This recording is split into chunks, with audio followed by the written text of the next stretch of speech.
Hi, Mhairi. It's lovely to see you. Hi Liz, nice to see you too. Thank you so much for joining us today, especially on such a significant day for you and for the Life Changes Trust. Maybe you can just tell us why it's such an important day today.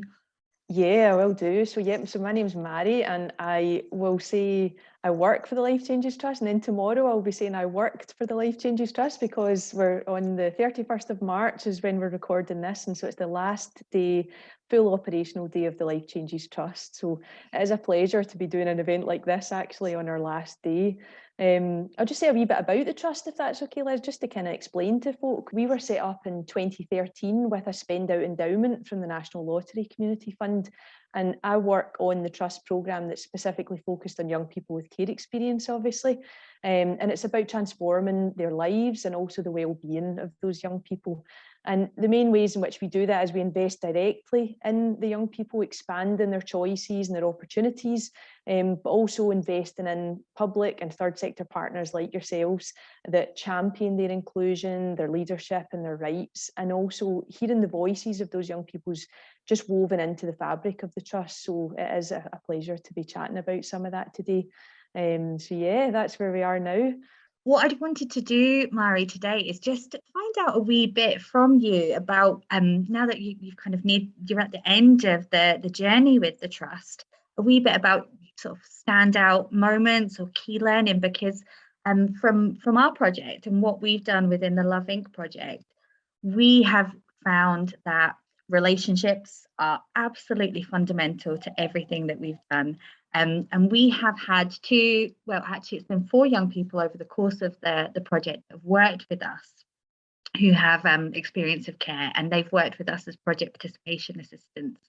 And we feel that what we've learned from the trust in terms of that giving young people power and control over their lives and their decision making and really meaningfully including them in everything that we do has actually been fundamental to the success of our project. And we feel that we learned so much from the Life Changes Trust in terms of how to actually do that. We felt that you guys role modeled that amazingly in terms of advisory group and the way that you fund projects. So I'm just wondering if you could maybe give us some sort of standout moments or maybe some key learning from what you've done with the trust over the past few years. Yeah, absolutely. And it's nice to hear you say that. I think the thing that stands out, one of the things that stands out for me is there's no one way to do this. There are kind of fundamentals that matter all the time. But the reason we fund organisations like yourselves is that it's a different way of doing it. Every young person is different. And so you learn so much from talking to each other about how each organisation is doing this work. So yeah, it's just great to hear you chat about that. I mean, I think it's funny, as I think about the establishment of the trust, because I worked at the National Lottery Community Fund at that point in time. And so now I've gone on to work for the trust. But I think that point in time when they established the trust is actually really important here, because it was set up with £50 million to transform the lives of those young people living with dementia and the unpaid carers of people with dementia. So it was a really significant amount of money for young people with care experience, £25 million there. But it was set up with this kind of core purpose, but also the flexibility to kind of chart our own route.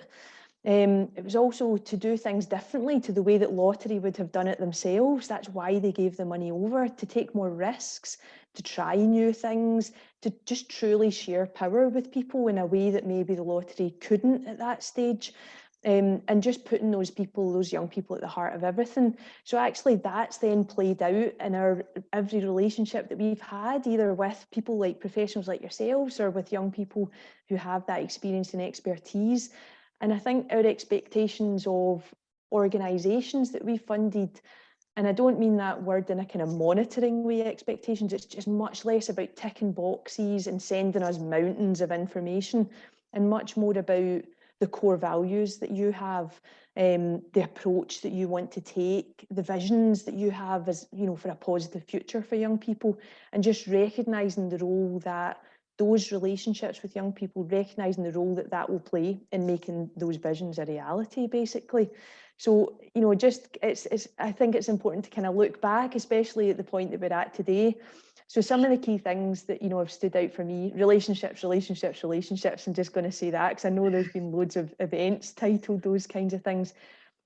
Connecting at a human level, when I think about, when I look back, I do think about big policy changes, big changes in practice, but I just remember the people and the impact that the Trust has had on their lives, conversations that people have had, I've had, support that you've maybe given that's just a phone call, or, it's remembering somebody's birthday, or it's having that conversation with somebody at an important point in their life. It's about financial support, definitely, individual grants, as well as kind of just the tech that people maybe need to be able to participate in something. And it's about kind of belief and hope, for and for those young people. They've gone on to be public servants, to be parents, to be entrepreneurs. It's absolutely amazing to kind of look back on that. But at the same time, I recognise there's still so far to go, so kind of picking out these key learning points, and I'll talk about some of them, I think is why that, it's really critical to do some of that right now for the Trust. Some of those words that you were using there, they're the words that have come up time and time again in terms of the themes that have come up in our project. That flexibility thing, that is just so essential. It is one of our core learning points, is having the time, the space, and the flexibility to build relationships that actually are meaningful and that can be consistent throughout our young people's lives. We know that love and relationships, they can come and go, but we want to have that consistency for them, that they can go back to those relationships if they want to at some point in their lives. So, and I think as well for us, the flexibility of the Trust in terms of them trusting us to make the right calls in terms of what we were doing in the project, because we were exploring. There was a lot of emergence going on that we didn't know what we were going to find out, and we were going to explore it, and we were going to follow the path that the project took us on, and the path that the young people took us on. And we felt that the Life Changes Trust, really, they trusted us to make the right calls.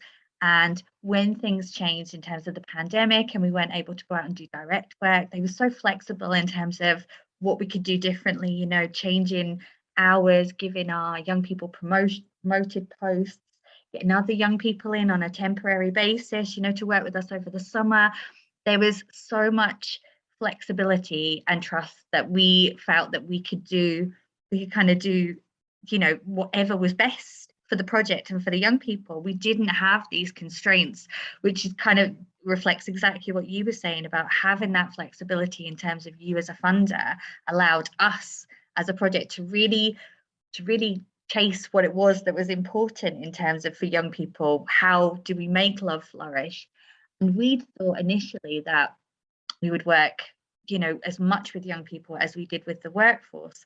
But then we realized during the project that actually our young people were the workforce. So we were learning all the time in terms of the way we support them and make them feel loved within their roles is actually the way that we support the wider workforce to make them feel loved and supported and ensure that our young people feel supported too. So we really feel as a project that the way that the Life Changes Trust supported us was key to how much we've got out of the project and how much our young people have flourished and how much we've learned during this time, and how much we have added to that conversation about love and shifted perspectives. So, we wouldn't have been able to do that if it hadn't been for the flexibility and the trust that the Life Changes put in us. So, I wanted to come back with that and just say how grateful we are, really. Oh, I know, and we're grateful too, because it mirrors the story of the Trust. I mean, we didn't start off on day one just like, let's create a programme, let's give money out. It wasn't about that. We took our time as well, and so then we have that relationship with other people. Take your time with this, figure it out, and if you're going to put young people at the heart of kind of co-producing that stuff together, then you can't have a time scale that's completely linear and you know exactly when the deadlines are and you're always going to meet them. That's not real life. So, by all means, you want to spend the money well and you want to achieve things within a certain time frame, but the route that you take to that end point, will vary, and don't set out the path, in a very linear fashion. I mean, so, some of the things I was just going to pick out as key learning for people to take away from the trust. And this, we spoke about this at our legacy event that was held in February. So it's just to kind of pick out those key topics. So co-production and investing in young people is a critical one. We had an advisory group that we worked very closely with. They all had their own experience of care. They developed individual grants initiatives. They did procurement. They sat on recruitment panels, they did consultancy work, and they gave out £629,000 of individual grants. So making the decisions, doing the assessments, it was just incredible to see what they've achieved. And they did that as volunteers. They wanted to make a difference for the young people who were going to be coming after them, and they wanted to use their expertise and their experience to change things. But one of the important things that I want to put across for that is that they were never asked to tell their story, and they highlighted that as a big learning point for them, as something that they wanted to put out there to other people.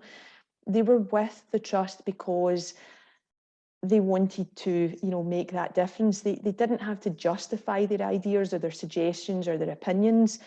They were there because of who they are now, and what they want to achieve. And so we always looked forward together. We always kind of invested in them now, financially, emotionally, intellectually, personally, to keep, pushing forward and to support them to kind of make that difference that they wanted to make. And the result of it's just, better decision making, better initiatives, more accessible programs, and us just being better people for it, to be honest with you. And I'll pick up a wee bit on each legacy initiative maybe as I go through these things. So the National Leadership Network is really carrying forward a lot of that learning around co-production and the leadership of young people, supporting their personal and professional development, strengthening relationship networks between and around young people with care experience, providing them with opportunities to build alliances, between each other, but also kind of between communities as well, and supporting the development of active citizenship and the democratic participation of young people. So that leadership network's an amazing partnership of host organisations. We've got staff, CYCJ, Resilience Learning Partnership, Columba 1400 and Who Cares Scotland. So yeah, it's a biggie, great that group one. of people. Yeah, that's great. fantastic. They're on Twitter and they're on the website, so keep a wee eye on that. One of the other things that I'll pick out is around creativity. So creativity in its broadest sense has always been a consistent theme for the Life Changes Trust. It's such a powerful tool. It's not this simple, fun thing. It can be, but it's so powerful around rights and participation, around seeking out and elevating the voices of all young people. Creativity, we know it can help us connect with each other, with young people, and it just gives young people that confidence to kind of communicate, to make decisions, and to just make sense of how they're feeling on that any given day. So the Creativity and Care Experience Legacy Initiative, the legacy partner there, Moniac Moore is the lead partner. Our Brecon Forest and Calman Trust and Articulate are all going to be working together to just create a broad range of creative opportunities for young people with care experience. So really excited to see that one as well. That's fab. Yeah, it's brilliant. I think another key learning point for us was around constantly and consistently pursuing equality and inclusion. We know that the identities that young people hold are complex and they're intertwined. Care is just one hat that some young people wear. They wear many hats. So we've tried to kind of connect with all of those identities that young people hold. And we've recognised that lack of digital access has been a really big issue for young people, particularly through the pandemic. So the Digital Skills Legacy Project is going to be led by YMCA Scotland with a really great range of partners, too many for me to name. So it's not just about access to digital inclusion, it's actually about promoting and increasing the digital skills of young people with care experience. So it's about using those skills to exercise their rights, to build relationships, to have influence over their own lives and decisions in this wider world. So that's another big one for us. and there's loads of other legacy things, but yeah, I just wanted to kind of point those out. And there's lots of opportunities for young people to engage with each legacy initiative. It's putting them at the heart in the same way that the Trust has always done. So we don't really know how they're going to pan out, because we need the young people to kind of be a part of that. So of course. So where can people get involved with the legacy work? Where can people find that sort of information, Mhairi? So the website will continue on, even though, you know, the staff team aren't there. The website will be live for a while yet. So please go on to that. The resources on there are just incredible, to be honest with you. There's so many independent evaluations. We've got ones around relationship-based practice, as you know, you've been a part of that. Co-production, there's evaluations of champions boards across Scotland. There's some stuff about young people being peer researchers. There's lots of learning around individual grants and how to develop those sorts of initiatives. Local house projects, all sorts of things. We've got loads of films on there, recordings of each of the learning events that we've done, which are just sit down with a cup of tea. They're each about an hour long, and you'll absorb so much. There's loads of stories in there and brilliant films. We've got a poetry book. We've got all sorts of resources on there, and just we wanted to make it accessible to everybody. So there's always something in there that if you're in the mood for that day, you can dip into it and you will take something away from it in your practice. Staff are going to be managing our learning channel, which is another sort of legacy project for us. So they'll be making use of all of these resources. They're not just going to be sitting there. They'll be continuing to make use of them long after the Trust is gone, using them to improve and inform policy and practice, hopefully for years to come. So yeah, just keep exploring that. And I guess my kind of last messages, you know, are around keep being ambitious for young people. That's always been a big thing for us at the Trust. Keep investing in relationships. I know you're going to give that message as well. Keep moving forward and keep having fun, and never stop questioning, you know, why things are done the way that they are. So. Oh, Mhairi, that's a lovely way to end it. So thank you so much for sharing all of your wonderful insights this morning. I hope you have a lovely last day with the Trust. We will be so sad to see you go. You've been an amazing, incredible support to us as a project, and we've learned so much from you. So thank you so much to all of you within the Trust. And thank you so much for joining us today as well, Mhairi. Take care. Thank you, Liz. It's been a pleasure.